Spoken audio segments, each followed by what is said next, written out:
XRP Future Millionaire, and we're going to take a deep dive real quick into XRP. And then we got to get to this video I have for you about the CPI.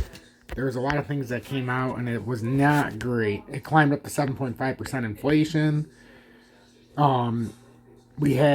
That's the rise up so far in 2022. Let's see. There was a couple other things I wanted to see. Where was it at? And then we had 223,000 for jobless or weak claims, 16,000 for previous weeks, 230,000 estimate. But this will cover it all in this video. And we're going to play that in just a second. I'm going to end my video with that. But first, I want to do a deep dive into XRP real quick just so we can see what the heck is going on 11 minutes before the daily close. So, Bitcoin's down 936. We're down to 43,434 real quick. But we got resistance at 43,796, support at 41,195. We're coming down to the 30-minute and the 200-day. So if we break that in blue, it's going to be a steep drop down. Our next support level would be at 42,524. So basically, right now we're kind of in no man's land here for the close. It doesn't really hurt us or anything if we stay above 43,195. It's just kind of a consolidation. A lot of red volume. So we're going to see what happens here in the 4-hour. You can see it looks like we're getting ready to pull down. I mean, you can't make that up. If we pull down, it almost looks like you got a topping reversal here. If we just fill it in a little bit. If you have, that's what it kind of looks like. So you guys got to see me for a split second. Even though I'm at a terrible angle. But hey, you got to see me for half a second. So anyhow, let's see. So let me get rid of some of this noise in here.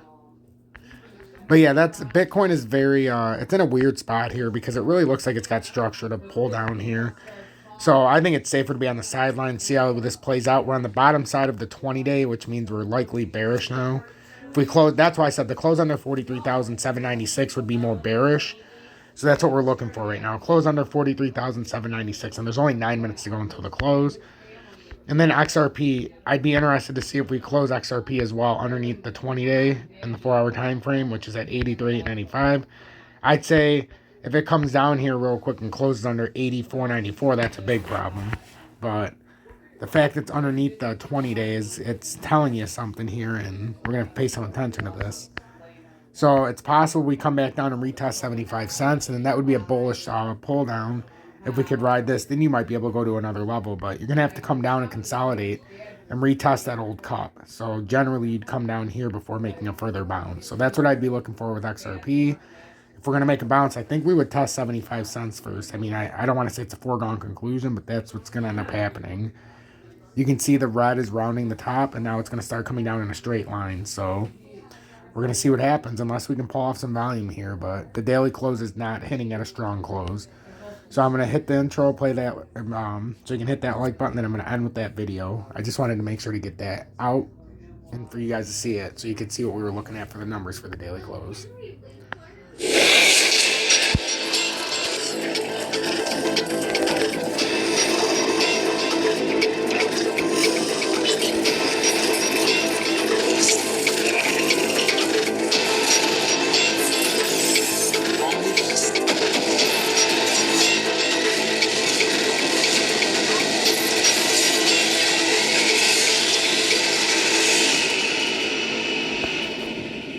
So I appreciate everybody tuning in. Thank you for hitting that like button. Also, if you want to find a community that is like we are, if you're looking for somebody similar as you, and you have a hard time finding people in the crypto world, all you got to do, join Tom's Army, $9.99 a month. We got a Telegram of 188 people right now.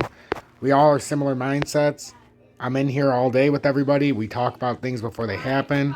We got a lot of smart minds. So if you're looking for a group, a community that is similar to you, and it's hard to find somebody to talk to about XRP, crypto, or even the monetary policy and things alike, it's a great place. We talk commodities as well. So join Tom's Army, $9.99 a month. I give you the Telegram for free. It's the only way to get it. You can't pay me for it. It's just my thank you from me to you. At current time, we have 205 members of Tom's Army. We've had 4 new members today, so I don't know what's going to happen. I don't even know if the 205 is accurate. I don't know if it's settled or not, but I am blessed, and you guys are blessing me each and every day as we grow this community. So let's watch this. This talks about the inflation climbed faster than expected in January at 7.5%, but this is what came out for today. So it's talking about January, obviously the month before. So let's take a look. January read on CPI, 223,000 on initial jobless claims, a bit lower than expected. Still, the 188,000 from early December is the post-COVID low. Not only that, it goes back into the late 1960s. On continuing claims, about as expected, 1,621,000. Of course, the best we've seen was at the end of December at 1,555,000. So sequentially, both of those are a bit lower. No revisions yet. Here we go. CPI headline number up 0.6%, up 0.6%. That equals our last look. The high water mark on that was up 0.9 several times. October of last year being the most recent. If you strip out food and energy, it was up 0.6 as well. Both these are hotter than expected. And on the core side, up 0.9, the high water mark from April. So these were supposed to moderate. They did not moderate. Now for the biggies, 7.5 on year-over-year headline, 6% on year-over-year core. Let's go to the whiteboard. So 7.5%, and that is, of course, on headline. You have to go to 1982 to find a higher number. And, of course, when we look at 5.5 on core, I mean, look at this, guys. We're going to start breaking some records here. And the consumer price index is completely different the way we judge it now to then. But this is fascinating. Well, 5.5, December of 21 was 5.5. So therefore, we are equaling what we have seen last. But no, it came in at 6%. So now we have to go down on the whiteboard to August of 82. So those are your numbers on the year over year. That's what everybody's most concerned about. We're supposed to see some alleviated pressure on the monthly read. We could frame it quite simply. 1/3 of CPI is housing, it's rent, home equivalent rent. And we all know that it's very unlikely these rents, which have been surging, are going to be going down anytime soon. We know labor costs probably aren't going to be going down anytime soon, even though they're... Okay, guys, and he didn't touch it, but owner's equivalent rent, that's not what the actual rent costs, where it's gone up 30% in some cases.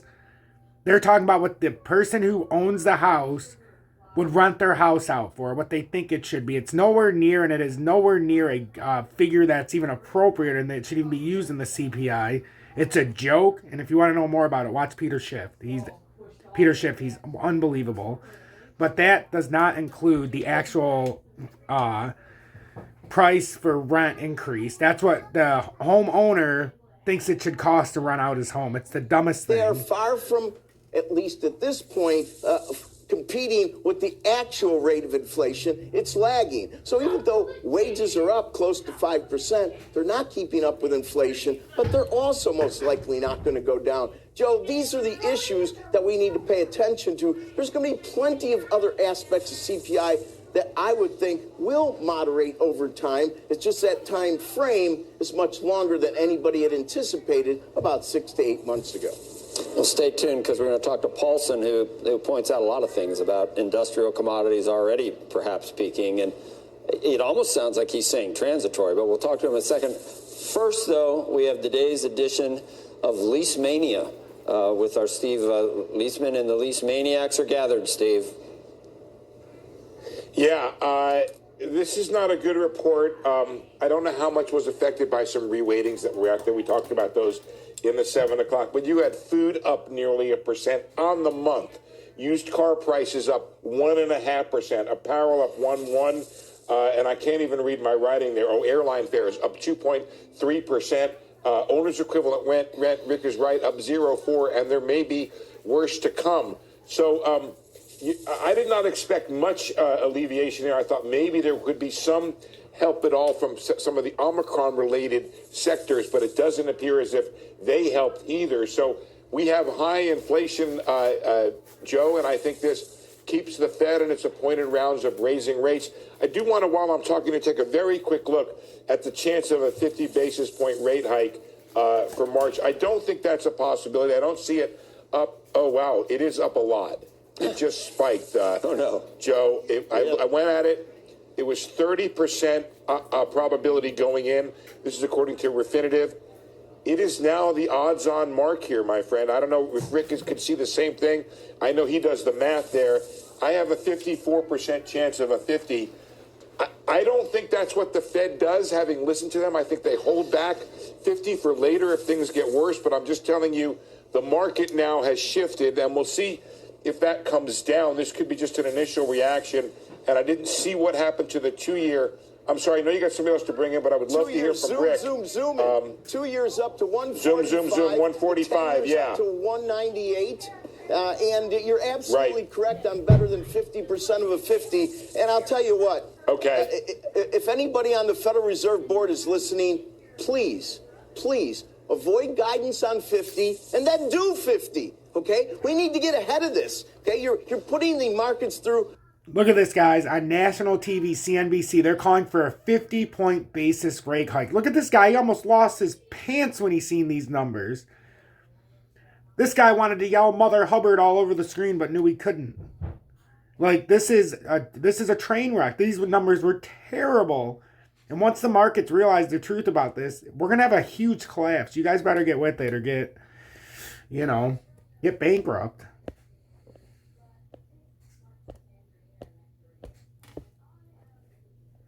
Through death of 1,000 cuts. It's time, in my opinion, even though I have to admit, the S&P 500 up 7 out of 9 sessions is rather impressive. But get on with it. And I especially think that when we look towards Europe, Europe made this big pivot. They made their pivot for a reason. And also, did you see what the Bank of Japan announced, Steve? They're going to be doing some more yield curve control. Another yield curve operation. Yields are zooming. Yeah.